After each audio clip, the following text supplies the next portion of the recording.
आज हम बात करने वाले एक ऐसे महान राजा के बारे में जो वीरों के भी वीर थे। हम बात करेंगे एक ऐसे राजा के बारे में जिन्हें सर कटवाना मंजूर था पर सर झुकाना नहीं। हम बात करेंगे एक ऐसे राजा के बारे में जो अपनी तलवार से घोड़े सहित दुश्मन को बीच में से काट देते थे। जय हिंद, मैं जय। और अगले कुछ मिनट हम बात करने वाले मेवाड़ के महान राजा महाराणा प्रताप के बारे में। अगर ये वीडियो आपको अच्छी लगती है तो इस वीडियो को शेयर करें।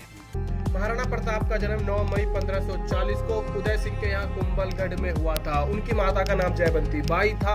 उनकी माता कृष्ण की बहुत बड़ी भगत थी और साथ ही वो महाराणा प्रताप की पहली गुरु भी थी। जैसे जैसे महाराणा प्रताप बड़े हो रहे थे तो उनकी माता उन्हें महाभारत तथा कृष्ण भगवान की अच्छी अच्छी कहानियां और किस्से सुनाया करती थी। महाराणा प्रताप जब 10 साल के थे तो ही उन्होंने युद्ध नीति को सीखना शुरू कर दिया। 1572 में उनके साथ एक ट्रेजेडी होगी। उनके पिता उदय सिंह जी की मृत्यु होगी, पर मरने से पहले उनके पिता ने उनके भाई 9वें नंबर के भाई भागमल को राजा घोषित कर दिया। महाराणा प्रताप ने इस बात का विद्रोह नहीं करा, पर जितने भी बड़े सरदार और अधिकारी थे उन्होंने भागमल जी को राजा नहीं बनने दिया और महाराणा प्रताप को राजा बनाया। पर जब महाराणा प्रताप राजा बने तो उनके सामने समस्याएं पहाड़ बनकर खड़ी हुई थी। उनका खजाना खाली हो चुका था, उनके आधे से ज्यादा राज्य पर मुगलों का हुकूमत थी और साथ ही उनकी सेना बहुत ही ज्यादा कमजोर थी। महाराणा प्रताप ने राजा बनते अपने सारे सरदार और अधिकारियों को बुलाया और उनके सामने एक शपथ ली कि मैं जब तक चित्तौड़ को पूरी तरह से मुगलों के हाथों से आजाद नहीं करवा देता, मैं ना तो पलंग पर सोऊंगा, ना सोने चांदी के बर्तनों में खाऊंगा और ना ही किसी प्रकार की कोई भी सुख सुविधा लूंगा। महाराणा प्रताप ने राजा बनते ही अपनी सेना को मजबूत करना शुरू कर दिया। वो गांव-गांव जाते और भील समाज के लोगों को अपने साथ जोड़ना शुरू कर दिया। उन्हें पुरानी युद्ध कौशल नीतियां सिखानी शुरू की। माना जाता है कि महाराणा प्रताप का जो भाला था वो 72 किलो का था और जो उनका कवच था वो 81 किलो का था। टोटल वो 208 किलो वजन लेकर युद्ध के मैदान में जाते थे। महाराणा प्रताप का मुगलों के अंदर इतना खौफ था कि उनका सम्राट अकबर भी उनसे डरा करता था। जब अकबर को ये बात पता लगी कि वो अपनी सेना को मजबूत कर रहे हैं तो उन्होंने 1973 से लेकर 1976 तक 3 बार अपने दूत वहां पर भेजे। जो सबसे पहले दूत गए थे वो थे मान सिंह जी। आमेर के राजा मान सिंह का महाराणा प्रताप ने बहुत ही जोर शोर से स्वागत करा, पर जब मान सिंह जी भोजन करने बैठे तो महाराणा प्रताप खुद नहीं आए। उन्होंने अपने बेटे अमर सिंह को भेजा। पर मान सिंह ने उनसे पूछा कि महाराणा प्रताप कहाँ है, मैं उनके साथ भोजन करूंगा। अमर सिंह ने उन्हें जवाब दिया कि अभी महाराज के पेट में दर्द है, वो नहीं आ सकते। मान सिंह ने इसे अपमान समझा और वो बिना भोजन करे ही खड़े हो गए। इस पर महाराणा प्रताप एक अंदर के कमरे में बैठे हुए थे, वो बाहर निकल के आए और उन्होंने कहा कि अगर तुम्हें मेरे साथ भोजन करना था तो अपने फूफा अकबर को लेकर आते। उसके बाद होता है हल्दी घाटी का सबसे बड़ा युद्ध। हाँ, अकबर ने मान सिंह को 1 लाख की सेना देखकर मेवाड़ के ऊपर हमला करने के लिए भेजा और महाराणा प्रताप के पास सिर्फ 15,000 सैनिक थे। पर जो भील समाज था वो सिर्फ महाराणा प्रताप से ऐसे कहता कि आप सिर्फ हुक्म कीजिए, हम अपनी गर्दन कटवाने के लिए तैयार है।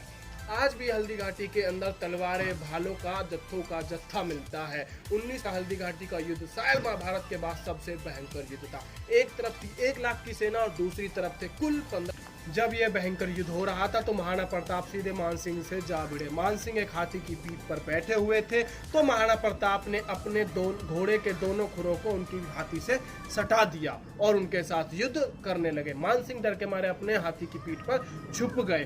पहले जमाने में जो हाथी होते थे उनकी सूंडों के साथ तलवार बांधी जाती थी। उस तलवार की वजह से महाराणा प्रताप के घोड़े का खुर कट गया। महाराणा प्रताप भी बहुत ज्यादा चोटिल था। कहा जाता है कि जो घोड़ा कि मन की बात समझता है वही एक असली घोड़ा होता है। चेतक को यह एहसास हो गया था कि महाराणा प्रताप बहुत ज्यादा चोटिल हो गए और इसीलिए वो उन्हें युद्ध के मैदान से बाहर ले गया। कहा जाता है कि जब चेतक चल रहा था तो हवा की रफ्तार भी उनके सामने फीकी थी और वो चलते चलते उनके सामने एक खाई आ गई जिस खाई की चौड़ाई 28 फीट थी। चेतक ने उसे लांग दिया और हार्ट अटैक की वजह से उसकी मृत्यु हो गई। महाराणा प्रताप उनके सिर को अपनी गोदी में रखकर वहीं पर रोने लगे। इसके बाद महाराणा प्रताप ने महल छोड़ दिया और चले गए। मानसिंह को भी इस युद्ध में बहुत ही ज्यादा नुकसान हुआ और मजबूरन उन्हें अपनी सेना को पीछे हटाना थप्पड़। ऐसा नहीं है कि महाराणा प्रताप को सिर्फ उनकी प्रजा ही प्यार करती थी, यहाँ तक कि उनका घोड़ा और हाथी उन्हें बहुत ही स्नेह करता था। उनके घोड़े का नाम चेतक था और उनके हाथी का नाम राम प्रसाद। जब महाराणा प्रताप जंगलों में रहने लगे तो उन्होंने छापेमार और गोरिल्ला युद्ध करना शुरू कर दिया। क्या आपको पता है कि जो वियतनाम और अमेरिका का युद्ध हुआ था और जिसमें वियतनाम जीता था, वो महाराणा प्रताप की इसी नीति की वजह से जीता था। महाराणा प्रताप ने अकबर को इतनी हानि पहुंचाई कि उसके 36 किलो को जीत लिया। महाराणा प्रताप कितने सेकुलर थे, इस बात का अंदाजा आप इस बात से लगा सकते हैं कि एक बार उनके बेटे अमर सिंह ने अकबर के कवि रहीम के परिवार को बंधक बना लिया था, जिसके अंदर औरतें थी। जब यह बात महाराणा प्रताप को पता लगी तो वो अमर सिंह से काफी ज्यादा नाराज हो गए और उन्होंने उनको खत लिखा कि हमारा युद्ध आपसी युद्ध है, इसके अंदर औरतों को लाना एक बहुत बड़ी गलती है, इन्हें सम्मान पूर्वक इनके घर छोड़ा जाए। उसके महाराणा प्रताप के इतने बड़े भगत हो गए कि उन्होंने कई कविताओं में महाराणा प्रताप का जोर शोर से जिक्र किया है। मैं आपको एक किस्सा और बताता हूँ। एक बार अमेरिका के राष्ट्रपति अब्राहम लिंकन भारत के दौरे पर आने वाले थे, तो उन्होंने अपनी माँ से पूछा कि माँ, मैं हिंदुस्तान जा रहा हूँ, आपके लिए क्या लाऊं? तो उनकी माँ ने कहा कि बेटा, तुम उस पवित्र भूमि पर जा रहे हो जिस पर महाराणा प्रताप जैसे वीर पैदा हुए, मेरे लिए उस हल्दी घाटी से थोड़ी सी लेते आना, मैं भी तो महसूस करूं कि उस मिट्टी में ऐसा क्या है जो वो ऐसे ऐसे वीरों को पैदा करती है। महाराणा प्रताप ने अकबर से वापस अपने 36 के 36 किलो को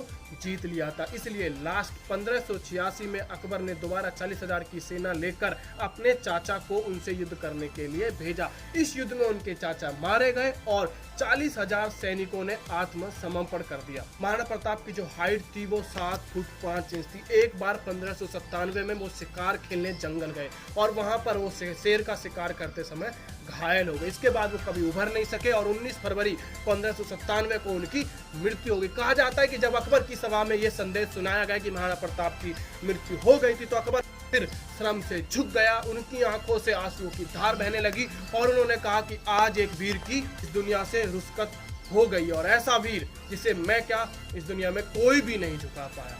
हमें इस बात का गर्व है कि हमने एक ऐसी धरती पर जन्म लिया जहां पर महाराणा प्रताप जैसे वीरों ने जन्म लिया। अगर इस वीडियो से आपको नॉलेज मिलती है तो वीडियो को लाइक करो, कमेंट करके बताओ आपको कौन सा पार्ट अच्छा लगा और हमें सपोर्ट करने के लिए सब्सक्राइब करो जय चंदीला को। जय हिंद, जय भारत।